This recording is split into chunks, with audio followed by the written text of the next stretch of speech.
Hello and welcome to yet another exciting episode of Road Ahead Talks powered by Jio Events and knowledge partner Sciative. We price right. In today's episode, we have the extreme pleasure of having with us the Tathagat Varma, who is an established thought leader with over 3 decades of progressive experience with Fortune 500 companies around the globe. He has worn different hats in his career journey from being a computer scientist in a defense centric lab to being an entrepreneur, HR professional, and more recently, a digital transformation leader at one of the world's largest retail organizations. In today's episode, we will walk through his journey and discuss the changing business landscape powered by generative AI and artificial intelligence. It's an absolute honor to have you with us, Tathagat. You have such varied experiences and learnings. Can you give a quick glimpse of your journey and how your different experiences have helped you shape your personality today?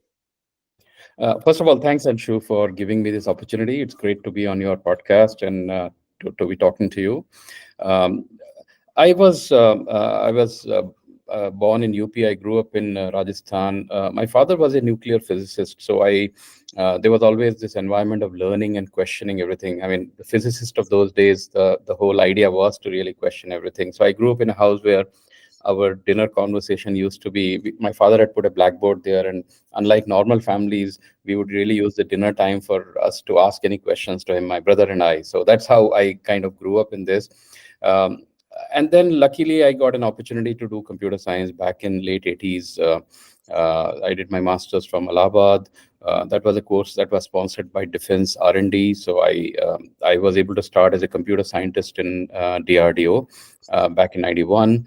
Uh, and that gave me a very different exposure because computer science was a very fledgling field at that time. And I was in Pune. I was luckily in a lab which was it was doing a bunch of stuff for defense. But one of the very interesting things it was doing was it was participant of the Indian Antarctic program.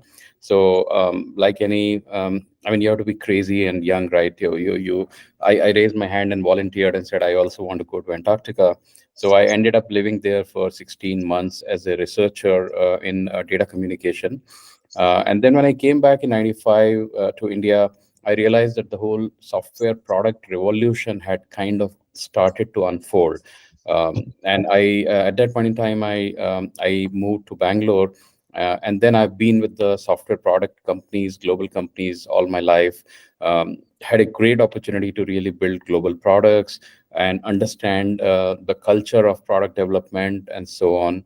And since last 1 year now, I've relocated to the US. So it's been a great journey all these years, and I'm really thankful for all the opportunities. Wow, what an amazing experience it must have been to make a trip to Antarctica. And that must have been coming from Rajasthan, which is a very dry state where it doesn't even rain enough. Definitely, the temperatures go very low there during winters, but Antarctica would be completely different experience for you. What got you inspired to go for such an expedition, and how did it help you uh, evolve yourself and your personalities? Oh, absolutely. I mean, you touched my favorite topic. So one thing I will just mention that technically speaking, Rajasthan and Antarctica are similar. Both are deserts.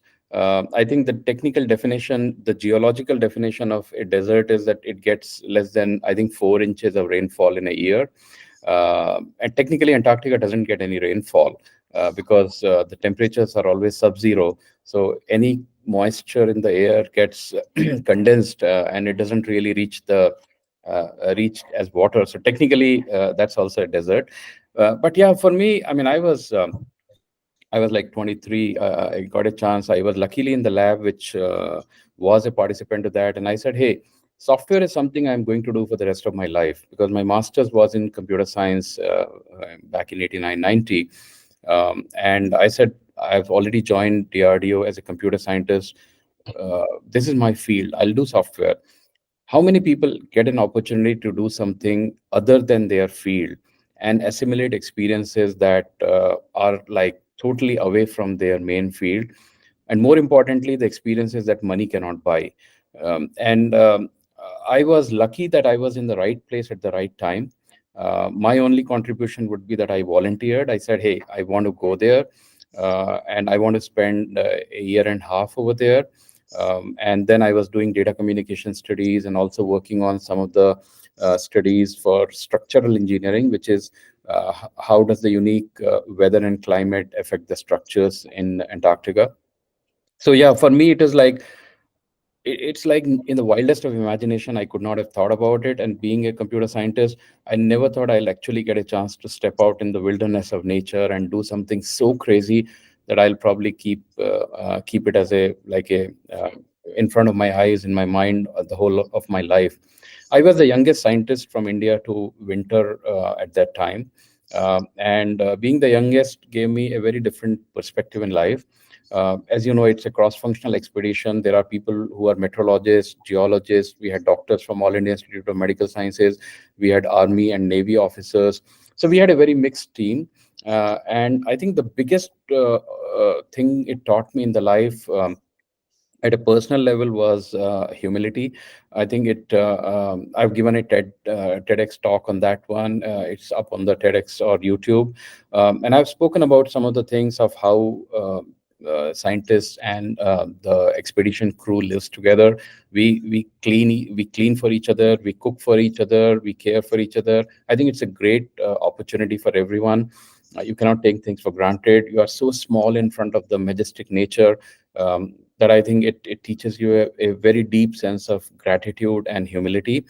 At a professional level, it was a great opportunity to really work in a cross-functional team, because everybody has some different expertise, and no one person is a team, but everyone together can really solve the problem. And I think that is what we see in the workplace today, that no man is an island, and everyone has to lean on each other to really deliver the goods. And uh, Sometimes you may have a leadership that is able to help you, but many a times, like we were 13th expedition, and as the luck would have it, everything unlucky with the number 13 happened to us. We had fire in the station the first night. We had helicopter accidents happening over there. We had all kind of things that one can think of. Luckily, there was no loss of life or limb, but occasions like these really bring the best out of people, and the natural leadership evolves, because there are some people who are always able to take charge of situation. I think what we need is really a gentle way in which we are creating a very light touch leadership, but basically that allows people, irrespective of experience, irrespective of seniority or juniority, that they are able to step up to the plate and they are able to really help. So I would say professionally, it has really given me a lot of things, and I still keep dipping into those experiences all the time to see how we would solve problems over there. Because once you are over there for next 1.5 year, you're cut off from the rest of the world. No ship can enter the Antarctic waters, and no ship can leave it once the winter sets in. So you are by yourself, and you have to be innovative. You have to be, like what we say in Hindi, jugadu. You have to be resourceful. You have to be basically think for yourself. So yeah. Wow, it must, as you were saying it, I was trying to picturize it in my mind, and I thought it must have been a completely different bunch of experiences than what earlier you would have prepared yourself for. And you touched upon an amazing and very relevant point where you mentioned that you drew upon learnings from other team members. There were other team members who were possibly senior to you, coming from different, varied backgrounds. Now, and possibly that team learning or social learning in some sense helped you go through that tough phase. Now, drawing upon that, would you like to have any recommendations for the Gen Zs who are entering into workforce? They have seen a very different kind of environment in their colleges, in their high schools, and now they're entering into workforce. Uh, yes, it's not the transition is not as extreme as going from a dry desert to a frozen desert, But possibly some of the learnings that you've accumulated through those experiences would be relevant to help these Gen Zs prepare for this transition that they're going through. Any tips for the youngsters? Oh, absolutely. I would say that a couple of things come to my mind. One is, um, yes, it's perfectly fine to be obsessed with a career and and look at it as an opportunity to build your social life. In India, we are also very hung up about the status and the accomplishment and so on and so forth. I would say in the early stages of life, don't look to really immediately prove yourself. I think we have so much to learn. Um, be willing to throw yourself out of the comfort zone, literally and metaphorically. I mean, I was literally thrown 10,000 miles away from my comfort zone in Antarctica. Even though my field was computer science and my master's was in software engineering back in the days, and my dissertation was on artificial intelligence back in the days, actually, when it was still a fledgling field. But none of that was even remotely connected to what I did there. So but I think the term that comes to my mind is being eclectic learner, and a lot of times we get so fixated. Suppose I'm doing mechanical engineering, I just get very fixated on mechanical engineering. In our educational system, from the first year onwards, we start doing it. How many times do we actually think about human and social sciences, for example, like humanities, and like thinking of ethnography or sociology? I still, my pet peeve is, when I did my master's in computer science, I had exactly zero courses in humanities and social sciences. And I think by and large, it still continues to be true even today. Whereas, if anything, that has been a learning for me in my career. I think it's equally important, if not more, to invest in really learning about human beings first. Machines we can take care of, but human beings we need to understand. So that's the first thing I would say. Any opportunity that really gives you a chance, and even more for the tech professionals, because all our lives we are really working with dumb terminals and computer screens. I think absolutely important for us to step out in the real world and talk to the human beings. So that's number one. Number two, I think there is no substitute for lived experiences. And A lot of times we like to read about things, or we like to watch movies, or we see documentaries and all that. But I think any exposure where you have yourself been exposed to challenging scenarios, you have felt vulnerable at times, you have gone through your own experiences. I mean, I had a couple of near death experiences my own, where I miraculously, I just like got up and survived. There was no reason the way it happened to me. But I think those kind of things really give you a richness in life, because you're able to build your own character. And later on in your life, when you talk to people, you're able to understand others' point of view much better. So I think lived experiences, any opportunity they get, I would absolutely do. And the last point I would say is that treat everything as a learning opportunity. If you treat everything as like, I'm a big fan of Carol Dweck's work on mindset, and she talks about fixed mindset and growth mindset. To me, it is all about having the perspective that everything in life is all about a learning opportunity. It is not about an opportunity to prove myself that I'm smarter or I'm better than others, but it's all about saying, what can I do to improve myself? What can I learn from here? Even if there is a failure, even if there is a setback, how does it really make me a better person, better professional? So I would say, use every opportunity that you can to challenge yourself, which and don't treat any setbacks or failures as such. I think use them as a learning opportunity, and don't worry about what happens, like what is in it for me. A lot of times people get stuck on, oh, why should I do it? Like, if I see tomorrow today, people will say, there is so much happening in the software field, I'll be so happy in doing it, why should I go away from it? I mean, I had that risk in my mind that after 1.5 years I may be irrelevant to the world of software, because I'm so away from it.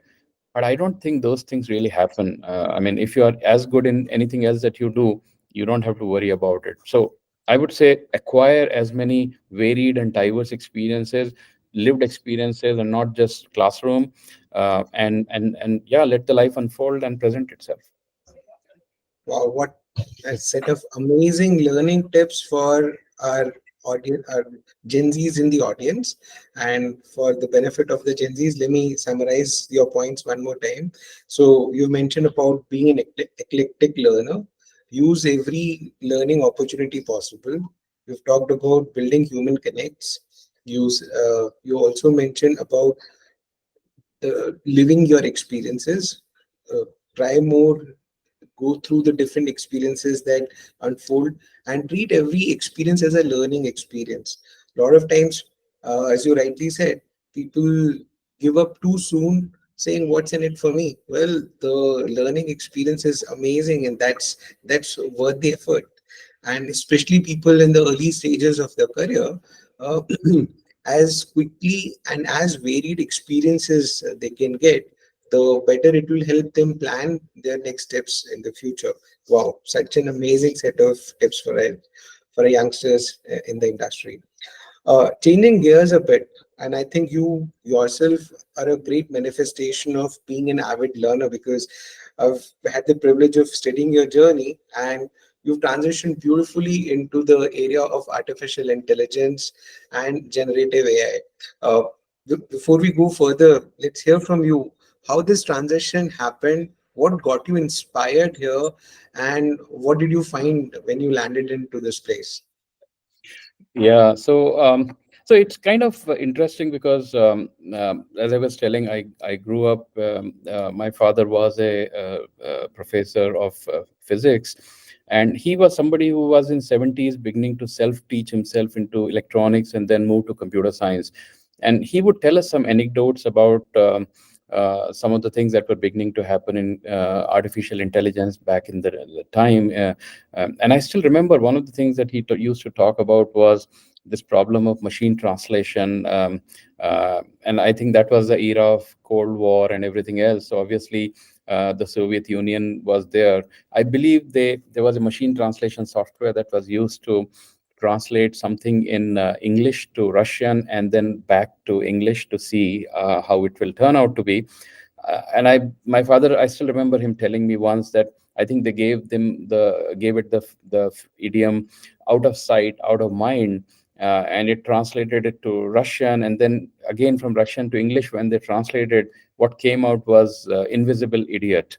Out of sight became invisible, and out of mind became idiot, and that was a very funny thing. But it also highlighted. How the technologies were kind of happening.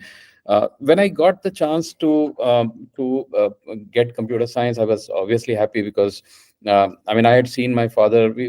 As children, we played around playing with my father's punch cards of digital electronics PDP-11 mainframe in the house. We used to just play around with the discarded cards, and all the time I had a chance to play with an Apple II Macintosh back in early 1980s when it came into his lab in Udaipur where we were.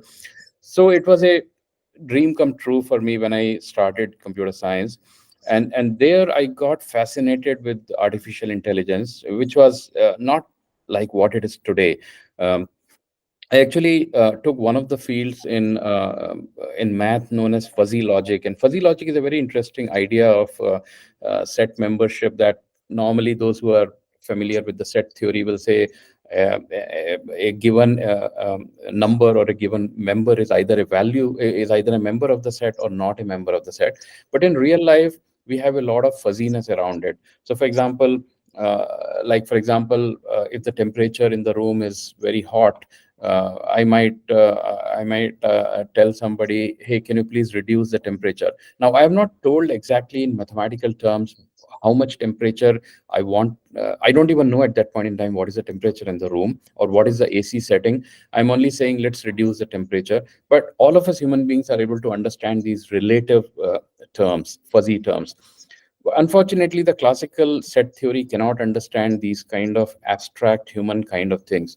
So my interest was, I was fascinated by this theory of fuzzy logic by a scientist by name Lotfi Zadeh, and his work was all about creating a fuzzy set theory. So I said, this is so interesting because human beings don't talk in absolute numbers and say, hey, let's set the temperature at 21 degrees, it is 23 degrees. We don't even know, but we are still able to get by in life without much challenges. So I basically developed a fuzzy language using Lisp, which is still my favorite programming language, which would be able to simulate, which would get the instruction in natural language, and it would be able to simulate how it would respond to certain abstract and some certain imprecise information. So obviously it was a very rudimentary thing at that time, and some of us who had used the earliest of the chatbots, like today when we see chat gpt and other ones, and they are an object of fascination for a lot of people. It is also known as the Eliza effect, and Eliza was really one of the earliest chatbots that I think Weizenbaum had created at MIT back in the 60s. So when we were using it as a part of our own courseware in the masters, we were also equally fascinated when we saw, and we said, hey, what if we could really talk to the computer in English language, in natural language? So there was this fascination of creating a query kind of a thing and being able to talk in natural language as opposed to giving a mathematical language, a formal program. And then blending artificial intelligence and looking at the simplicity and the power of something like Lisp programming language, it gave me the perfect ground to build. And then what I basically did was a very, very rudimentary, I won't claim that it was a very advanced one, but some kind of a reinforcement learning that basically gave it a target and said, okay, now the logic has to figure out what it will do in order to achieve the target. So those were some of the things that I was lucky. And to be honest, my support from my guide and my college professors was, they really allowed us to take our own challenges and think freely and say, okay, how do we want to solve it? There was no compulsion, there was nobody telling us. So that allowed us to really have a very free flowing kind of a perspective. So those were the things, Anshu, to your point, which really got me going into this field.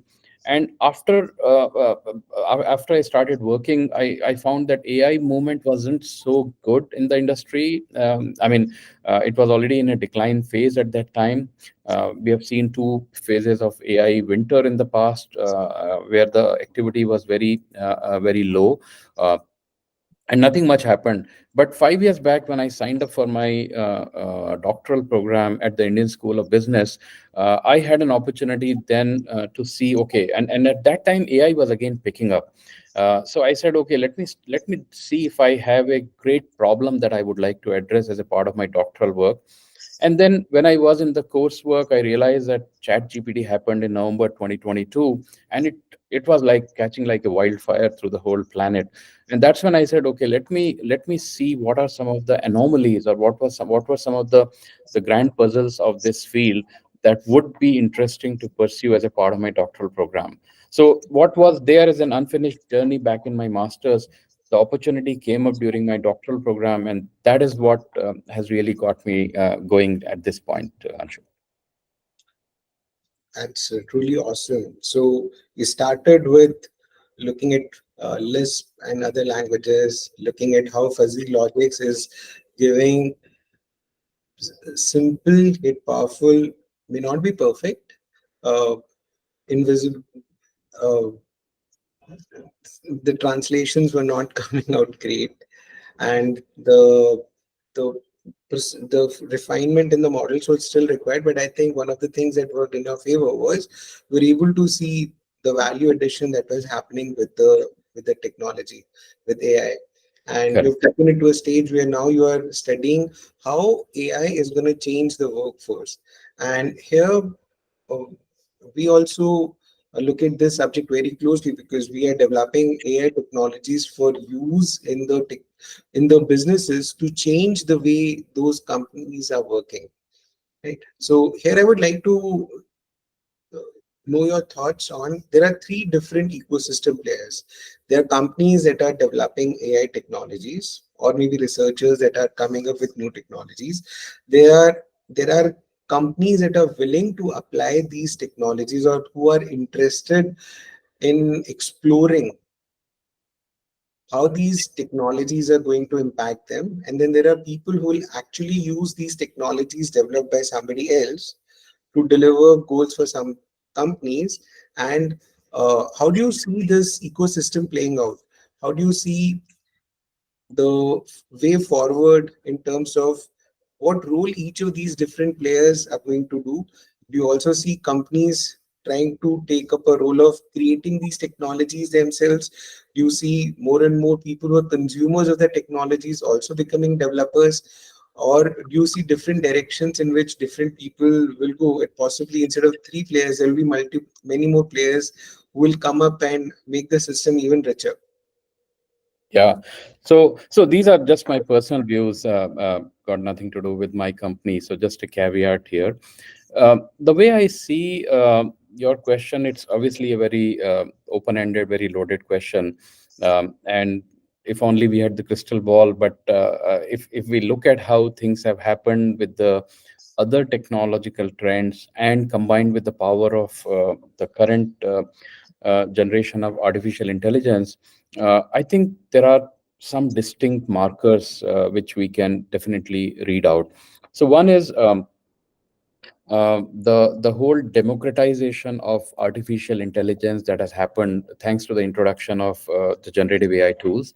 Now, some people believe that the journey of artificial intelligence just happened 2 years back with the introduction of generative AI tools. But back in 1956, the field was formally coined. Actually, the term artificial intelligence by John McCarthy was coined in '56, and before that, we had researchers like Turing and others. Even Shannon's information theory has contributed to that. So there is a rich history of last 80, 90 years of work that has cumulatively, and it's been accretive work which has led to today's point. We have seen the first generation of symbolic logic, then we saw expert systems. I was lucky that I was involved in expert systems in the initial years. Then we saw the whole statistical learning, which the machine learning, we still see a lot of it predominantly, like the whole Bayesian networks and all. Then we started seeing back in 2010 the whole deep learning architecture, the generative adversarial networks, and now the GPT and other things. So this is a continuous, it's a continuum, it's an evolution that I think is happening. It's not something which is like a one-off kind of a thing there. But the biggest difference, I think, is there. Until this time, you really needed to be a PhD in data science or computer science, or somebody who really understood, could design these algorithms and do that. I think GPT has suddenly done what Henry Ford's production line did 100 years back to the whole future of mass production. If those who love history would enjoy that after Henry Ford had basically introduced the assembly line, the amount of time it took for people to learn about and being an operator on the assembly line was reduced to just 5 minutes of ramp up time. So all the knowledge was in the process and in the systems. People could simply come and can be a part of it. I think in some ways that is a similar thing I see. You don't need to write a sophisticated algorithms. You don't need to do a lot of data. If you have a general purpose requirement in mind, you can take one of the LLMs, you can take one of those generative AI models, and now we have open source also coming in. You can do off the bat, you can start doing it. You don't need to be a computer science or a data science person. You can be a humanities, or you could be somebody who is non-technical, like has nothing to do. I'm from sales, or I'm from marketing, or I'm from HR. I want to see, for example, the simplest use case can be, hey, I'm a recruiter and I get this resume of somebody, and I want to really know some of the key salient points. Maybe I can try some of the summarization of that information using some of the generative AI tools. I'm just watching things, or for example, I'm watching something on YouTube, for example. I can use a tool to summarize and give me the key points of that. So there are a lot of those things that people can start doing to essentially do. In short, from being a passive consumer, I think generative AI creates opportunity for everyone to be an active creator. And I think that's not just a very non-trivial shift. It's a big thing. It's not a non trivial, I mean, like, it creates the opportunity for everyone to participate in unique ways that were not possible before. So that's one thing. Secondly, is I think generative AI as a technology is what we call as a general purpose technology. And unlike a very point specific or a purpose specific technology, that may be there. So for example, if I'm looking at 3D printer, now 3D printer also, somebody can argue that additive printing is a general purpose technology, but there's not a lot you can do. I mean, it came with a lot of fanfare 8, 10 years back, hasn't really kind of given us what we thought it would give. Or things like smart glasses, or even metaverse, for example. We saw that metaverse, there was a time when everybody was pouring billions of dollars in that, but we haven't really seen, even the companies that basically did that have completely pivoted to generative AI today. So the point I'm making is that there are certain technologies that have a downstream effect at the point of introduction. So for example, I bring a lathe printing, or I bring a CNC machine in a manufacturing sense, and I'm able to really have a downstream effect of how I change the future of that process. And then maybe a little bit of that might have an upstream effect in terms of how do I change something. So if I have a blockchain architecture, even though blockchain hasn't quite been the success that people thought it's going to be, but if I have a blockchain that I want to do, I could argue that I can go upstream, and I will have to I can build a chain of provenance and other things there. But generative AI is a kind of technology that doesn't just have a downstream and upstream effect, but it has actually a like a widespread effect across the horizon. And that's the reason why we call it as a general purpose technology. And some of the other examples, people say, like for example, fire and wheel are some of the things, because and then later on, electricity and computers and even internet are considered to be the general purpose technologies. And I think the most important point to remember from these is that after these general purpose technologies are introduced, they not only have an impact on just the area of introduction or the point of introduction, but literally anything and everything, to the extent that after some reasonable period of time, there are only two kind of firms left. One that use the generative AI, those general purpose technologies, and one that do not exist anymore. Like today, you cannot go and see, can you imagine a firm without electricity? I mean, there's no way.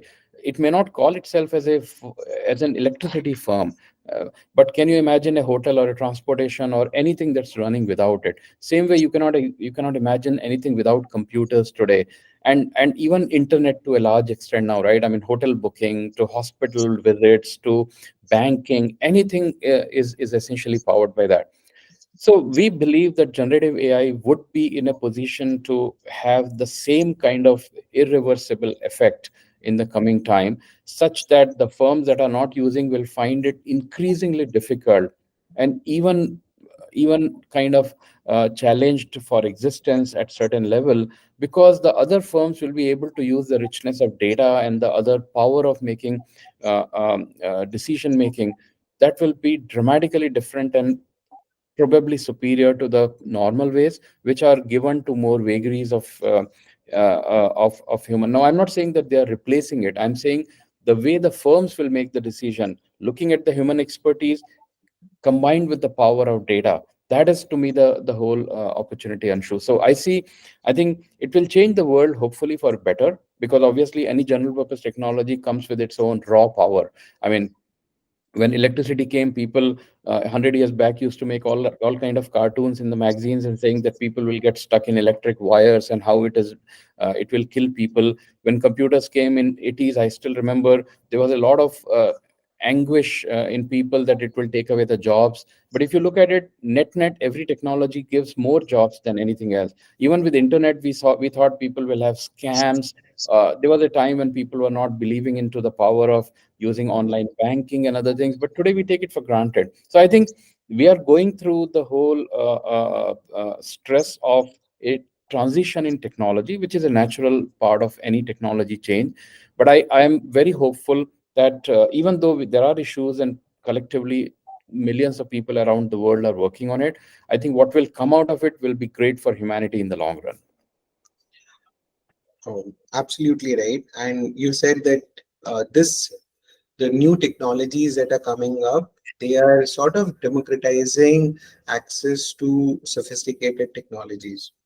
Correct. And what one line of thought also could be that if everyone is using similar technologies, and there is a very heavy emphasis on using standardized methods, uh, copy paste the answers from ChatGPT. There is only so much prompt thing you can do. That's something people will learn. So will it reduce or will it commoditize things to a large extent, where the gap between specialists and generalists will evade away, and even companies that boast of creating amazingly great products versus companies that are not producing amazingly great products, the difference will kind of go away. Is that the direction we are going towards? Doesn't seem to be the case, should not be the case. But in order to maintain this differentiation between the top notch and we are different from the commoditized world, what would companies need to do differently?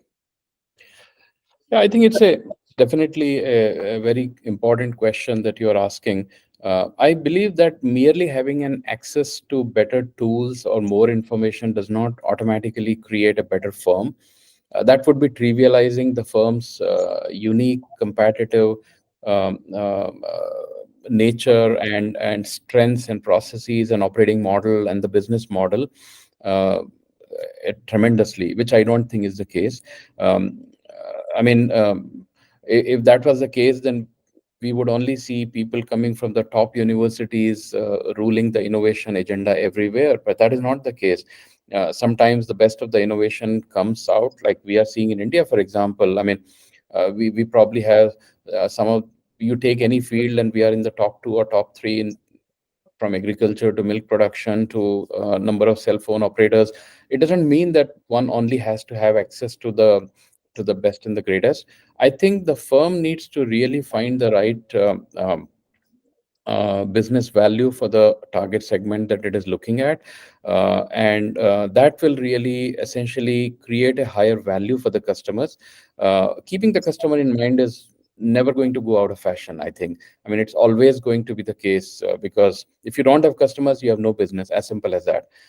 You can have the fancy tools, you can have everything else, but you're never going to grow or survive in the long run. So I think, to me, the success will really come from building like better experience for the customers. It's obviously, we all know, in today's world where people are used to the It idea will of. probably work across industries, pretty much in all the industries, whether it is related to travel, retail, hospitality, entertainment. I mean, yes, people have learned that they need to give the right experiences. If everyone is going to do same stuff, how will you be different? I think Is building the same level of understanding of customer. Let me give you an example. See, when I graduated from IIT Delhi, I was one of the top rank holders, and my CGPA was only 8.84.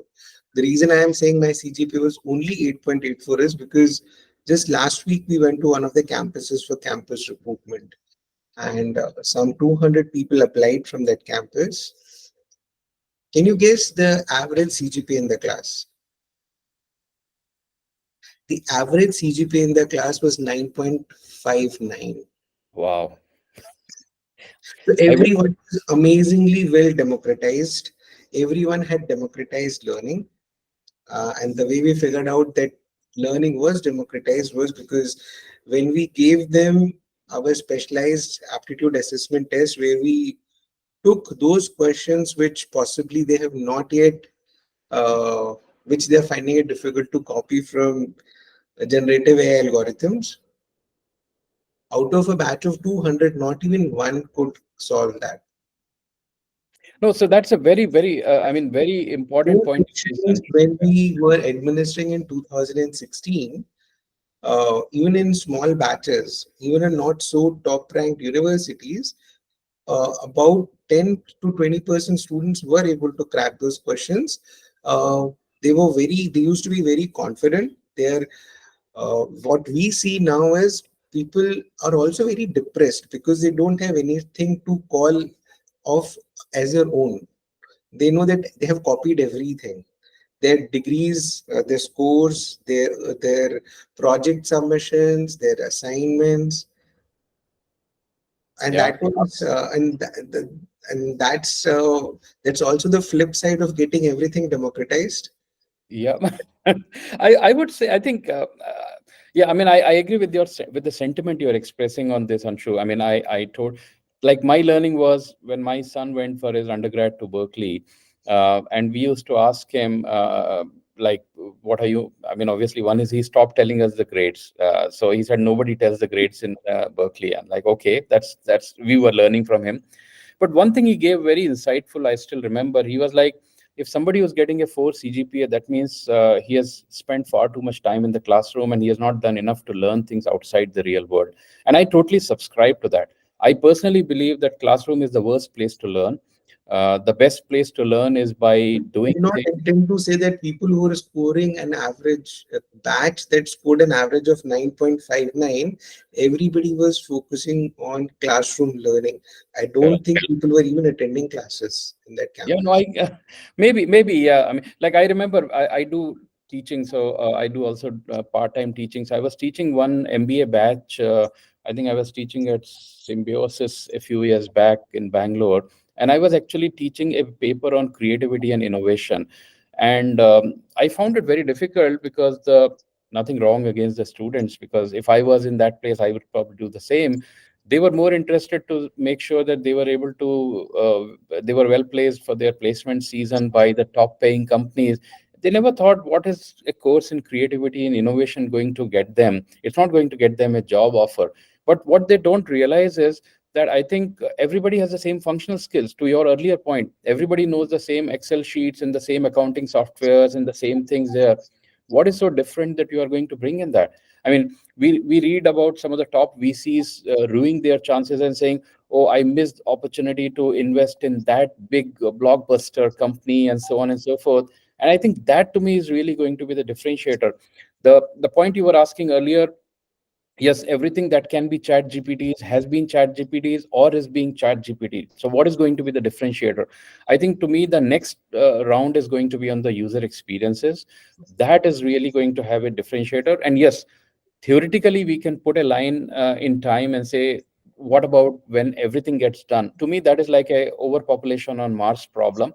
Right now, given at the pathetic state of so many things like customer service and products and other kind of a things that we hear about, I think it will take a lifetime for most of the companies to get past that finish line.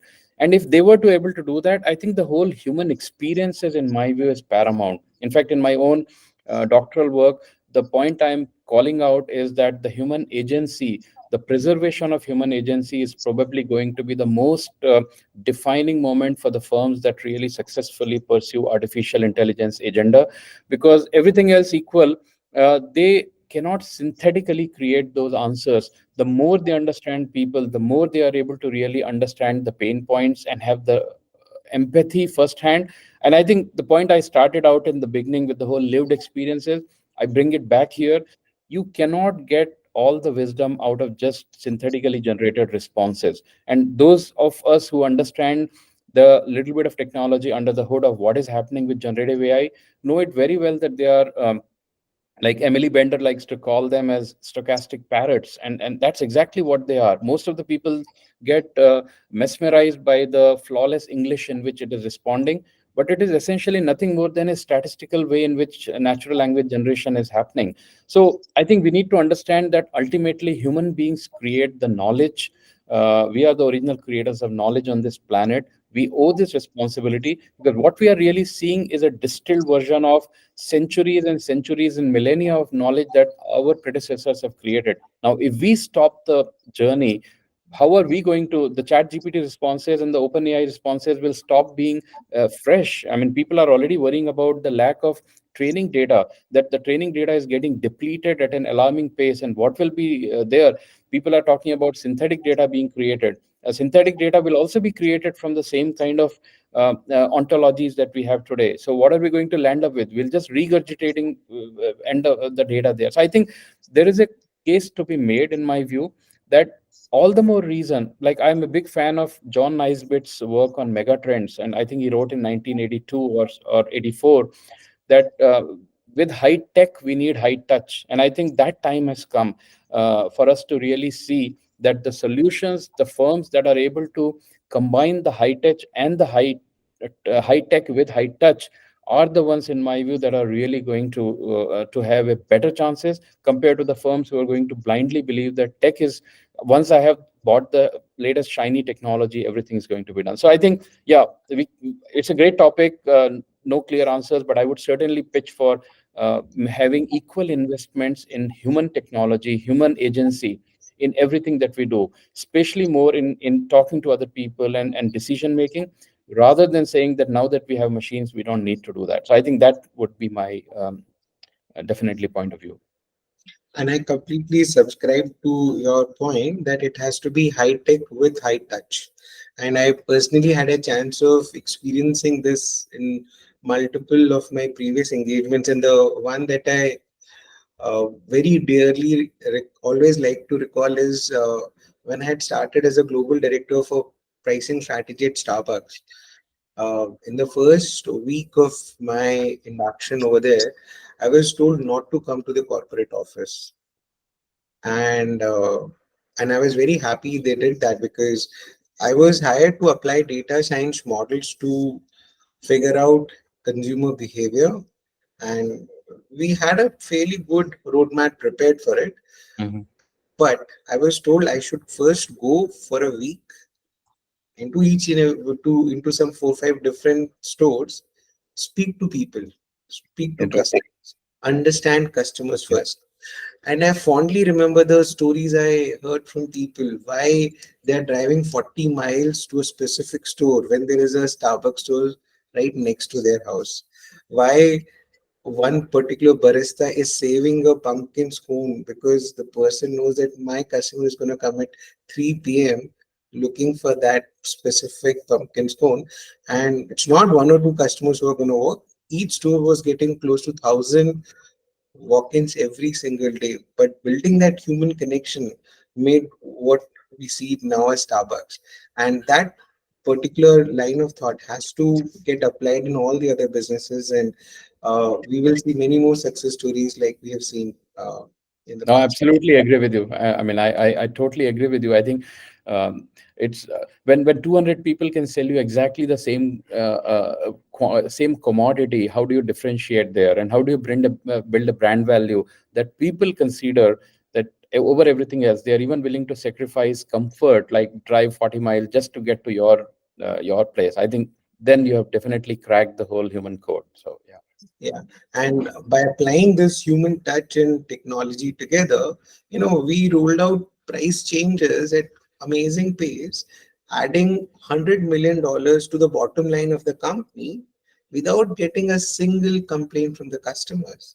Because we were able to figure out which customers are going to complain, Correct. which localities, what kind of behavior we're going to get, which products I will be able to go through without any issues with customer complaints, and which are the most sensitive products in terms of customer willingness to pay. And that certainly helped us a lot. Now, coming to this industry side of not just generative AI, but artificial intelligence in general, I mean, through your amazing experiences, you have gained huge bunch of knowledge. Now, I want to give a caveat to the users that we would not be asking you to share any of your specific work areas that you might already be working on or you might have already worked on in the past. But in general, at an industry as a whole level, how are you seeing companies maturing towards application of artificial intelligence in their everyday business processes?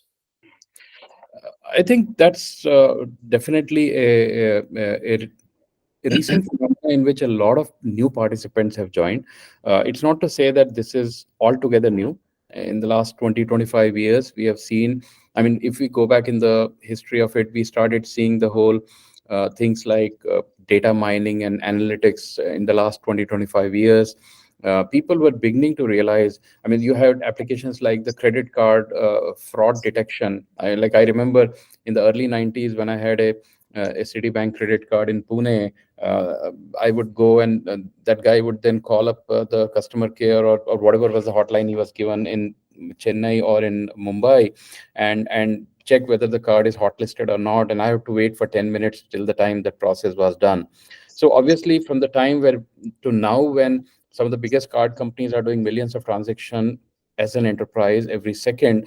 There is no way you can solve the problem with human intervention. I mean, nobody can sit there and check every single thing whether it's safe. So you had to the whole card payment industry had to evolve mechanisms if using automation to basically look at that. Or if you look at the high frequency trading, where even a microsecond can cost you cumulatively millions of dollars, all that had to be done.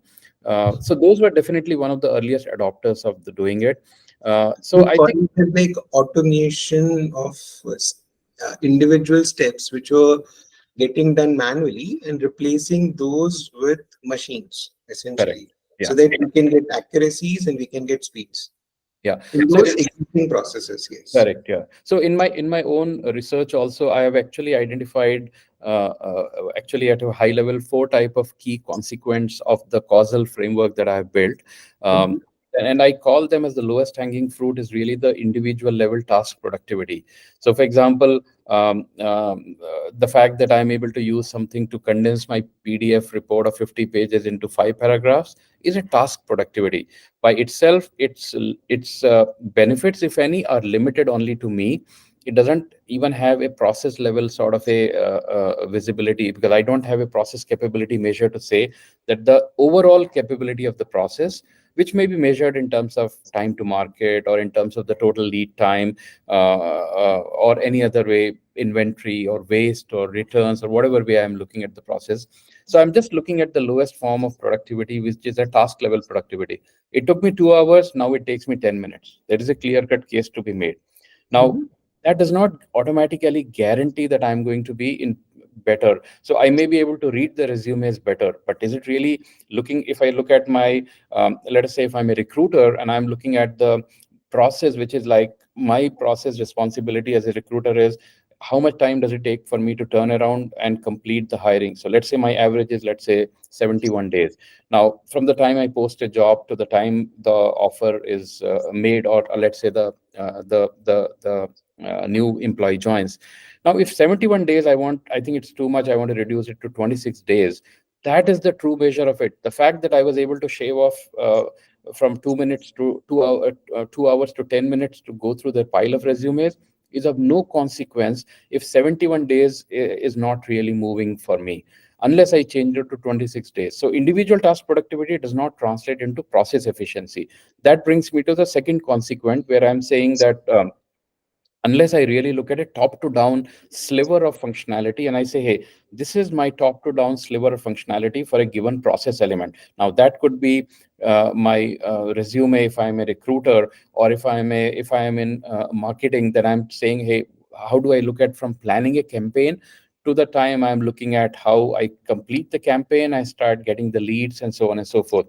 So those are the, to me, the process efficiency measures. That is a second level of consequence, where I'm saying unless I really kind of look at Mhm. orchestrating each of those elements in that, because there are maybe 5 or 7 or 21 steps in that process, until I really kind of align all of them and orchestrate, maybe they have a common data backbone.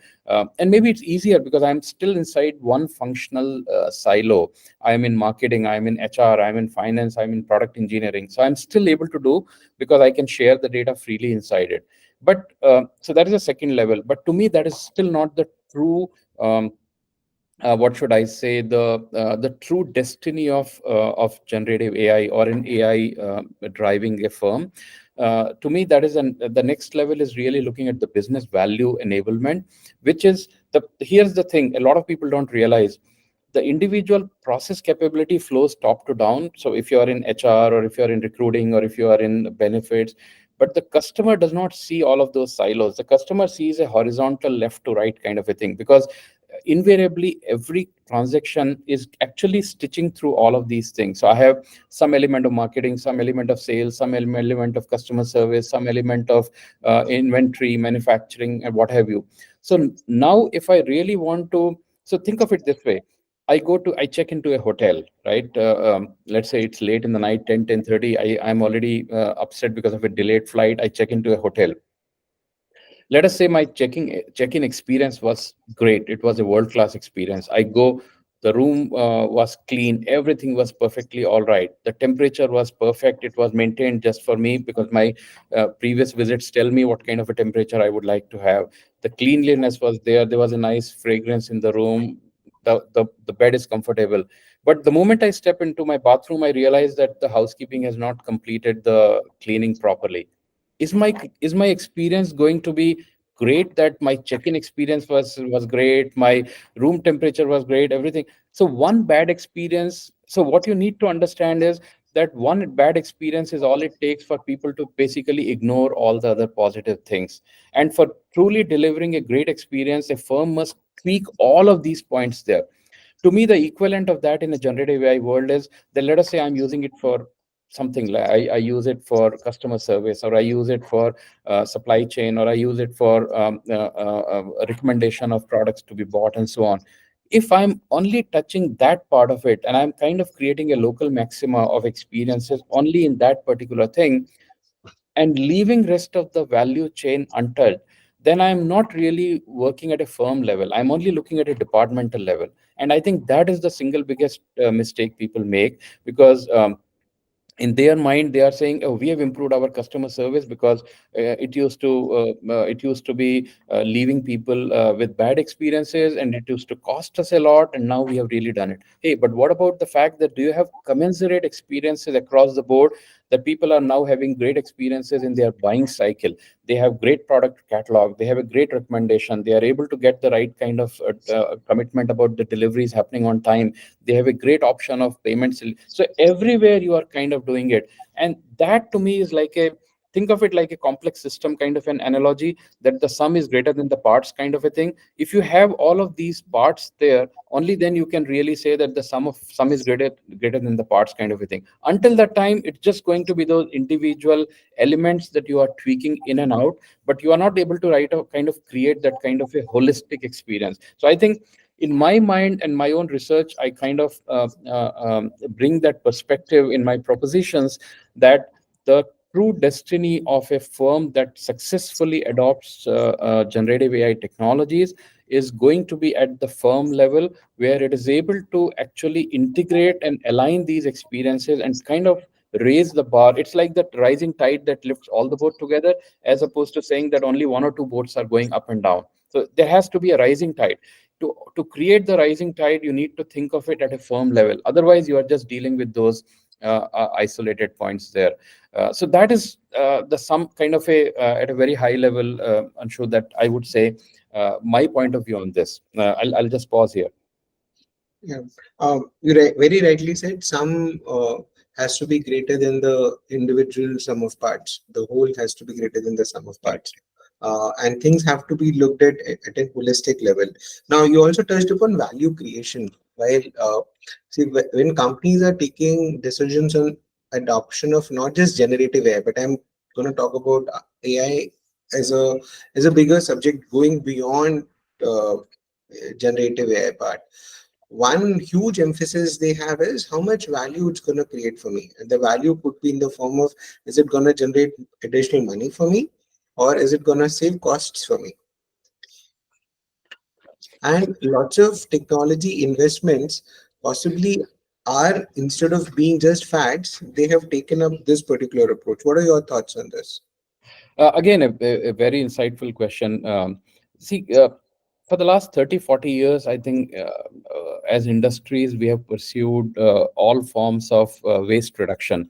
If we look at the original lean production system that Toyota pioneered, the whole idea was to essentially remove waste from the processes. And waste could be in the form, it doesn't have to be in the form of just like looking at whatever is left on the cutting room floor. Uh, so excess inventory or excess time and excess motion, like Toyota came with its own series of waste there. And in the last 30, 40 years, I think we have seen. Muda, right? I started my career in manufacturing shop floor, and these concepts were just coming up at that time. And we were introduced to this term muda. Muda is a Yep, Japanese word for waste, and you rightly said seven types of wastes. And I correct. think time and efficiency uh, is now beginning to get a space as some of the wastages that can be eliminated through automation and application of artificial intelligence.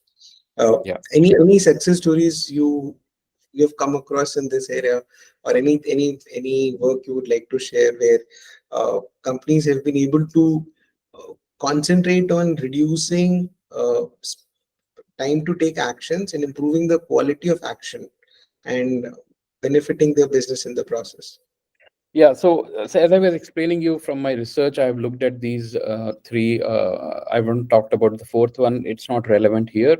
But the three consequence, the first is really task productivity. I think most of the people are talking about that at an individual level, as a B2C consumer, or even if I'm a B2B to C consumer, I'm talking about how using some of these can help me reduce the time it takes. So if my job is to read 200 news media reports every morning and create a two-pager out of it, for giving it to my manager, then I can do those. So those are task productivity. Doesn't mean that the firm's bottom line or top line will get better, but it's just helping me as an individual out of 10,000 associates or employees that I have in my firm, that my productivity has gone up. Uh, if I'm a legal guy, then maybe I'm able to look at my brief better, but it does not mean that I will have more accurate legal contracts and MSAs. The second level really helps me if I'm able to improve the process efficiency. I'm able to reduce the waste in the system, and I'm able to look at the bottom line of the firm. So what I mean by that is, I mean, we all know in today's world it's so difficult. Most of the firms operate at very wafer thin net margins. It's not easy for firms to deliver even double digit net margins in most of the cases.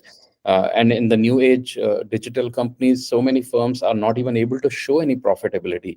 So reducing the waste is a constant endeavor. We have seen that through TQM movements, we have seen them through ISO, we have seen through Six Sigma, everything, right? So that's kind of a common theme. And I think I would look at AI as yet another technology that's helping us reduce the inefficiencies, because it is able to optimize my some of my processes and deliver a better bottom line. Now, the big question that begs is, does improving bottom line stop the journey of artificial intelligence or automatically lead to a better firm? My argument here is that it's the same thing that we say in the world of innovation. Simply improving the candle does not give us an electric bulb, right? That's the way we kind of look at the whole idea of continuous innovation. So you need to keep improving your candle so that you get a better candle. But are you likely to get an electric bulb by simply doing Kaizen approach? Not likely. You will get obviously a better product from the. So you have to have both Kaizen, and I think they call it Kaikatsu, probably, right? The whole two ideas of incremental innovation versus disruptive innovation. So I think the point taking here is that firms need to necessarily look at the power of AI and generative AI and how it creates a new opportunity for them to essentially look at new ways to look at the top line. So they are able to look at what are the ways in which they can penetrate new markets with new products, with new strategies, with new pricing, and what have you. But I would also go one more step further on this by saying that not everything that counts can be counted, as we know from the old adage, right? Um, so the idea of a customer experience being a differentiator in the long run is, I think, very understated at this point in time. Um, Top line is a great way to look at the success of an initiative, but I think we need to also be mindful that a lot of there is a in digital world there is a time lag between the time customers look at an engagement to the time the monetization can happen, let alone the whole profitability can happen. So to me, the leading indicator that I can interrupt because I really like this specific point you mentioned, which is companies need to focus on the experience element. Um, do you see companies, are they able to monetize better experience by using AI? The reason I'm bringing this topic is because we have seen, like, for example, with some of our artificial intelligence powered dynamic pricing tools, we have seen this clear difference where my AI machines are able to charge higher prices when the companies have shifted focus from just delivering their regular services towards and moving to the new phase where they have upskilled their teams, they are improve their experience quotient for their customers. And we have seen that our artificial intelligence machines actually have been able to lift up the revenue elements for the clients, purely because now customers are willing to pay a premium. Artificial intelligence machines are able to even decipher how Yeah. much premium can I charge, because now customers value me more. Yeah. So I call it actually, I like to call it in um, uh, a 10% bottom line, a 10% top line versus a 10x kind of a Cambrian explosion. And I'll explain that. When I'm doing my Kaizen very well, irrespective of the technology that I'm using, I'm probably operating in that 10% bottom line game where I'm able to reduce the inefficiencies from my processes, and I'm able to kind of operate by moving up my bottom line 10% because I'm able to get rid of my wasteful expenses and so on. If I'm able to play the top line game better, which means I'm able to look at better new markets for the products, new strategies, I'm probably hopeful of increasing my top line by 10%. I'm saying 10% is a notional number that I'm attaching. I'm saying is it's not an order of magnitude. I'm not able to go to the next orbit of performance. I'm still in the same orbit. I'm better than what it was, because the normal growth of humanity is 2% year on year. If let's say I'm in the business of selling bottled water, can I expect that people will start buying more water simply because I want them to buy more water? I don't think that works that way. So either it has to be a zero sum game, that I'm able to actually snatch the customers from my competitor because of something, because the innate need that humanity has for those objects is not dramatically going up. That's at least my argument, right? I mean, if there is a humanity that's growing at 2%, can we really drink more bottled water at 5% year on year? I think that's not a way I would look at it. So I'm still able to improve it because I am able to offer substantially better products. So I'm able to snatch like, for example, if I'm in the movie streaming business, I mean, people only have 24 hours in a day. How much more movies can they watch if I'm offering a better recommendation service on a streaming platform? If people all they have is 2 hours in a day, and maybe they are giving you 1 hour, they will probably give you another half an hour or another 1 hour to watch the streaming if you are offering better choices. It's not like people will be able to do a 10x kind of a thing there. And that brings me to the next question, which is how do you create the Cambrian explosion? So yes, some firms will be able to look at and say, how do I improve my top line by offering? I know that there is a propensity uh, for customers to value their experiences better than what we are there. Like, for example, the same thing, right? You talked about coffee. When I go to Bangalore in a Darshini shop, I can get 10 rupee coffee. Why will I go into a lifestyle shop, coffee shop, and pay 250 bucks for a cappuccino? There has to be a sense of one is social positioning of myself in terms of how I look at, and are my other forms of expenses and consumerization commensurate to my own aspirations and lifestyle statement. So that's one part of it. But even otherwise, I need to be able to say, I got the kind of ambience, and maybe money cannot quantify that experience, but I should be able to do that. But if I want to be able to, as a firm, go from, let's say, I'm a 10 crore firm and I want to grow to a 50 crore firm or a 100 crore firm, I don't think Kaizen alone or just doing random changes to my isolated strategy is going to suffice. I think I need to think very differently. Um, I may be requiring to essentially use the power of data to essentially build dramatically new products, dramatically new business models, dramatically new markets in order to basically build. Because you're talking about literally going from 1x to 10x, and that's not something that. Uh, uh, I mean, if you are in the food business, are people going to eat 5 times more food simply because you want to grow from 1x to 5x? I don't think that's the right argument there. So, what exactly is it going to be? Is something that's going to be, I believe AI would have the power to bring data at your disposal, at your doorsteps, to make better decisions about products that may have a higher propensity for people. Maybe this is a gap in the market. Maybe that's what people are craving for and nobody's kind of doing it. Like, I mean, look at it this way. Electric vehicles is a great example of that. if you look at the price point of that, it's not as if somebody, I make a new electric vehicle or a self-driving car, I charge it at like $80,000 or at $200,000 and straight away say I'm going to be a 10x firm. It's not going to be possible, because people already have a price point in their mind, and they are going to compare you with the prevailing price point. So I think, to me, it's a very, very small section of companies that will be able to dramatically alter not only their DNA but also their business model by using the power of AI and data. But it's not something that I would say is a, but that doesn't mean that we don't study it, that doesn't mean that we don't pursue it. I think it's important, because otherwise we are still in the orbital velocity, we are not going to have an escape velocity, we will still be orbiting around the same standards of performance. But that's how basically I look at the stacking of how technology can help change. If you want to pursue the low hanging fruit, you are happy with just giving people an opportunity to do better, that's perfectly fine. Just give them the right tools, they will be productive in their own task. If you want to improve the bottom line, you are going to have to need organizational platforms in order to essentially create a seamless way in which people are able to kind of use the same data, same platform, and you are able to improve the you are able to reduce the wastage, by virtue of which you are able to get better efficiencies of your bottom line. But if you truly, and then if you are really looking at the value chain, you're kind of able to go up and say, okay, now I've taken care of the pain point in pricing, I've taken pain point in my catalog, I've taken pain point in the product discovery, I've taken pain point in the buying process, I've removed the friction in my payment systems, and collectively I believe I have been that tide that lifts all the boat together. Then I guess I can grow 10% notionally.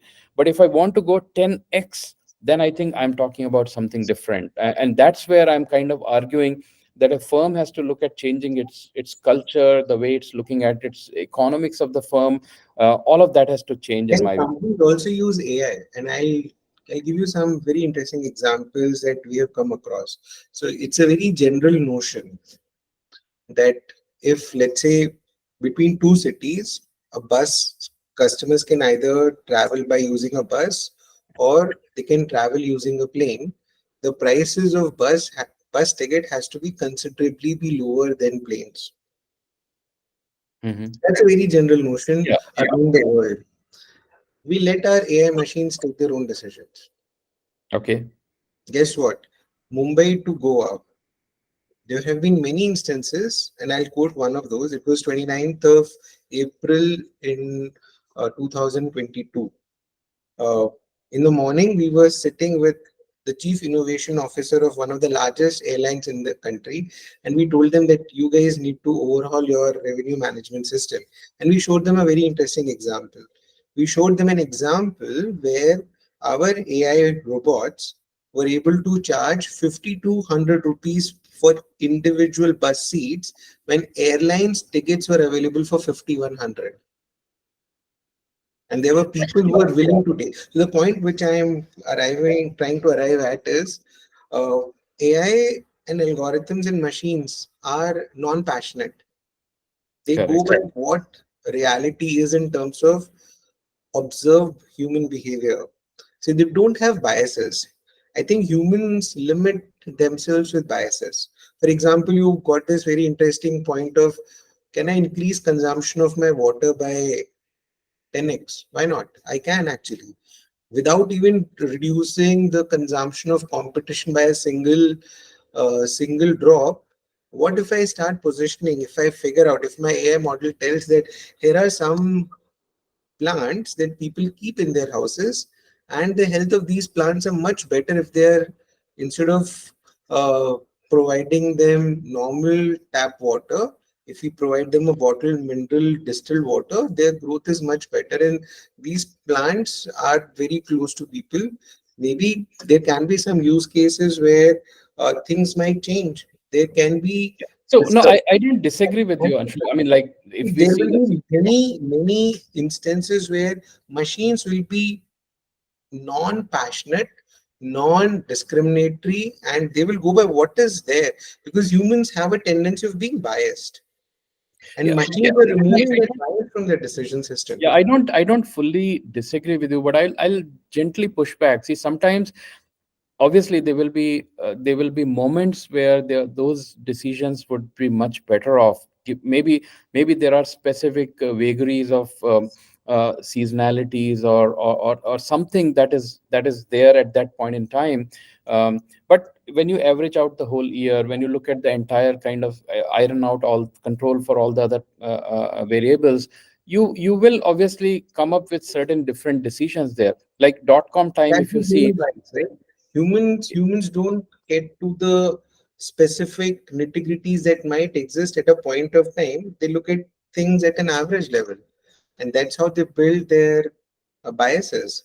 That my general belief, and my belief is true 90% of the time, they're losing out on that opportunity which exists at 10% of the time, which machines are able to pick up.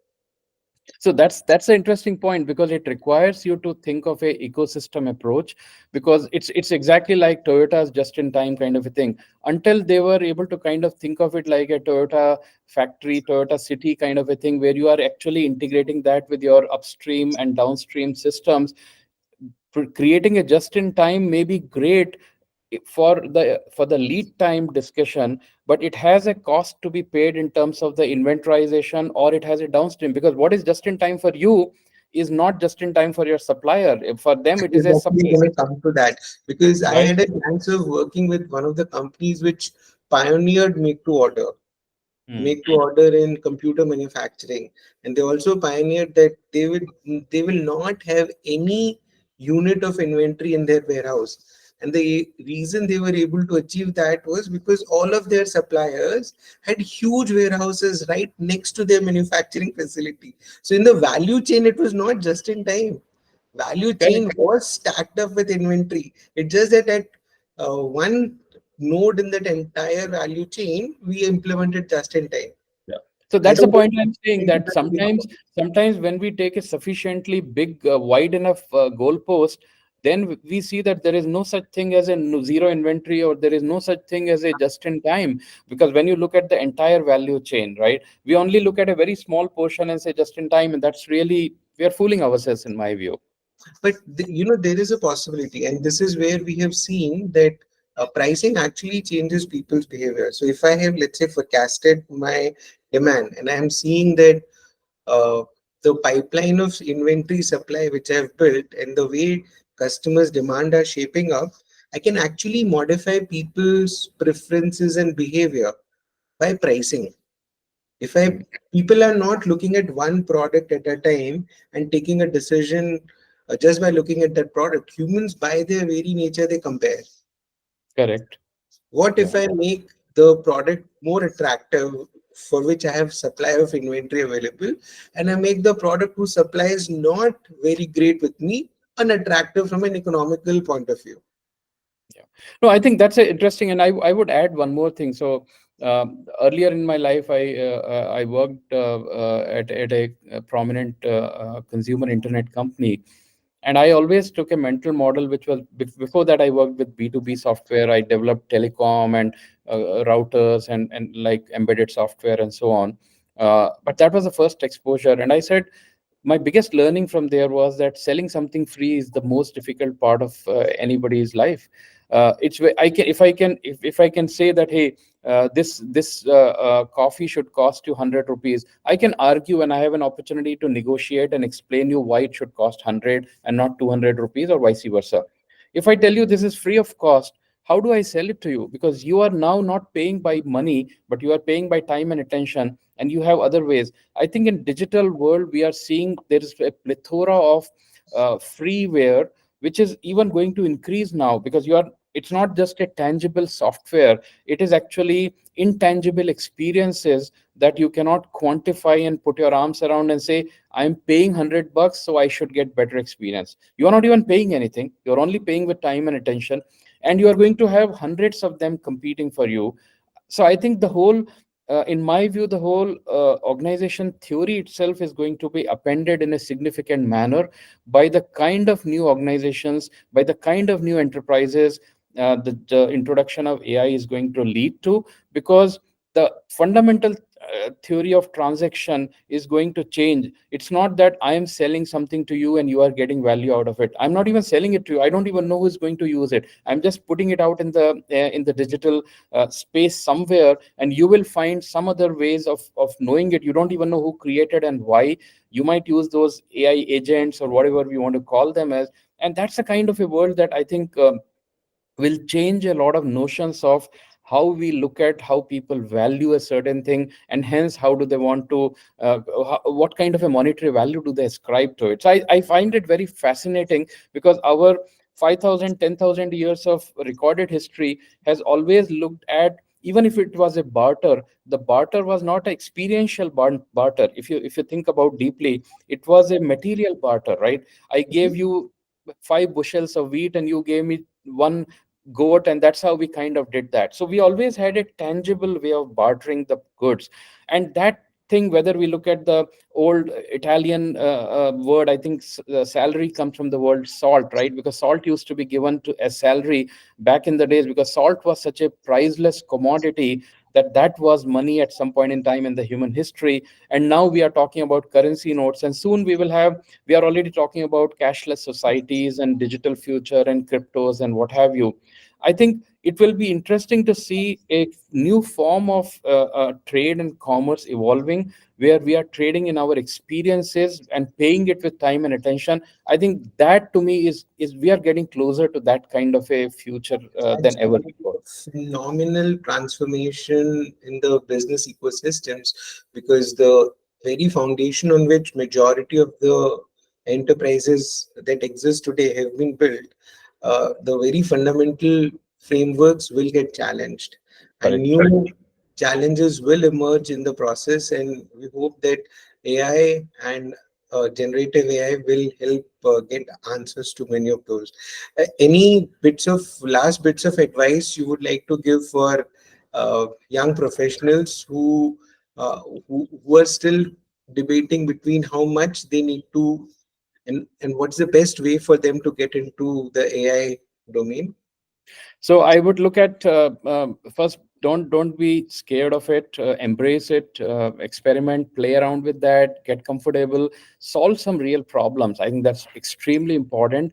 That don't just be a bookworm, but actually apply it to solve some real world problems and learn from it. I think having a beginner's mindset is going to be really key in order to make sure that.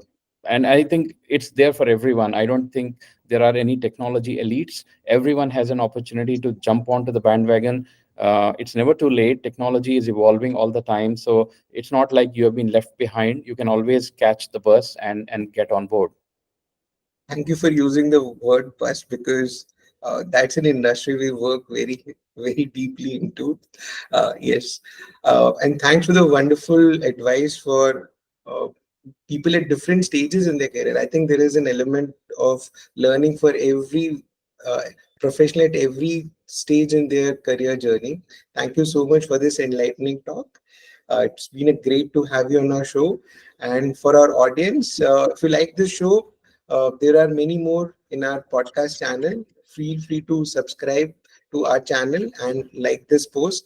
And if you want to leave any thoughts, please put those in the comments below. Thank you so Thanks, much. thanks, Anshu. I really loved the conversation, and I look forward to the recording. Thank you. Thank you so much.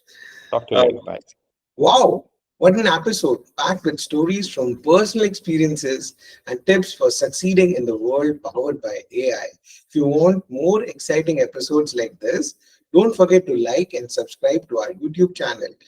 Share your thoughts about today's episode in the comments below. This is Anshu Jalora signing off for today. See you in the next episode. Bye bye.